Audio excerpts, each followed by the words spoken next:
प्रभुं प्राणनाथं विभुं विश्वनाथं जगन्नाथनाथं सदानन्दभाजम्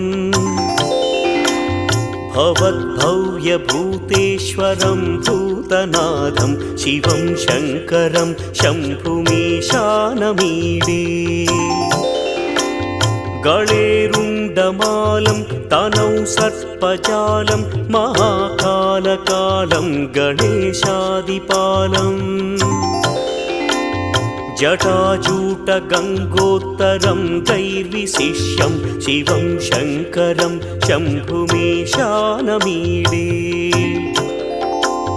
मुदामाकरं मण्डनं मण्डयन्तं महामण्डलं भस्मभूषाधरन्तम्